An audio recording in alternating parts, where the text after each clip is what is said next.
Hi, my name is Victor Cass, and I'm the author of this book, Telenovela, which is kind of a non-traditional, kind of romantic story about two Latin women from different cultural backgrounds. One comes from a traditional Mexican family, the other one from an Argentinian family, and what happens when they become friends and what happens with their lives. They navigate love and relationships. I'm going to start off with a section of the book about the Argentinian character and what happened with her parents when she was born. What? What did you name her? Miria Franzini asked her husband in Spanish from the hospital bed. They had decided not to learn the baby's sex until the delivery, as Fabio had been unable to bear the foreknowledge that he was a marked man. They therefore hadn't discussed names, especially girl names. Fabio stuck a cigarette in his downturned mouth as if poking it with a wooden stake and brought up a plain silver-colored Zippo lighter. He decided that a little flare of machismo would best get him out of this current jam. Miria, he blurted in self-confident defiance. I named him after you, and why not? Miria Franzini, Jr. He half laughed at his own humor, which he painfully attempted with the nurse when she asked what the child's name would be. He really wanted to cry, not having a son to name after himself. Dios! Miria covered her face with her hands. She had wanted to name a future daughter Luisa, after her beloved grandmother, but it was too late. An unknown staff member of Glendale Adventist Hospital had already typed up the birth certificate. Mrs. Franzini would be further horrified to learn when she learned that her daughter's name on the certificate actually read Miria Franzini, Jr. What is this? She demanded later, slapping the birth certificate with her hand as they received it in the mail. I was only kidding, Fabio pleaded with his wife. He didn't think the nurse was actually listening or believed that they would truly record Jr. on a girl, no less. Miria Sr. would never let her husband live down this error, which she felt would haunt their daughter till her dying days. Before Miria Jr. was old enough to feel different in their adopted homeland, as Eva had, Argentina won the World Cup.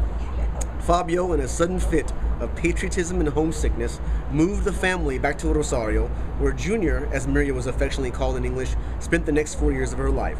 Much to her parents' approval, Jr., more so than Eva, was being raised an Argentinian, despite her American citizenship. Eva was born in Rosario. Already enrolled at the age of 5 in the General Belgrano and beloved Flag School for Girls, Miria spoke only Spanish, loved football, singing, ballet, and attended church regularly with her family. At night, while under the covers, their faces illuminated by a small flashlight, Eva dazzled her younger sister with stories about the United States, few of which Miria ever believed. Jr. couldn't imagine a place better than her beloved Rosario.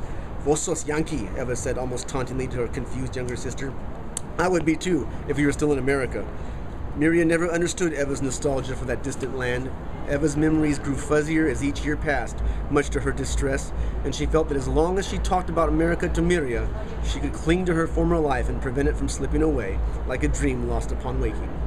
When Miria was 6 years old, during the 4th year of their stay in Argentina, Fabio had had no choice but to move the family back to the United States. Economic opportunities there were too great to resist. Miria sobbed quietly when they left their residence on Meter Street, suffering the loss of friends and a familiar home.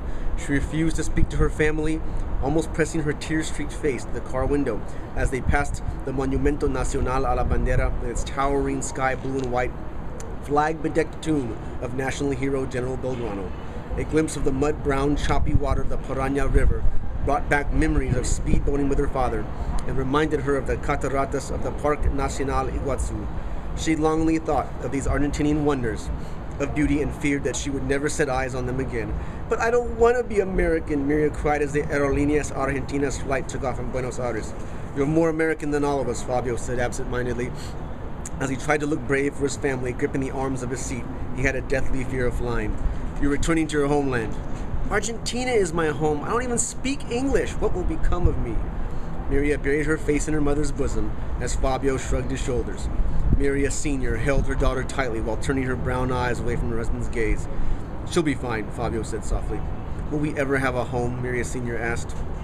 What else could he do but try to get them back into the mindset of living in America? He harbored a premonition that he would never see Argentina again, but said nothing of it. Instead, he held Eva's hand as the 11-year-old stared stoically out the window. Eva was turning into a little woman, Fabio thought, as he gazed lovingly upon her long black hair.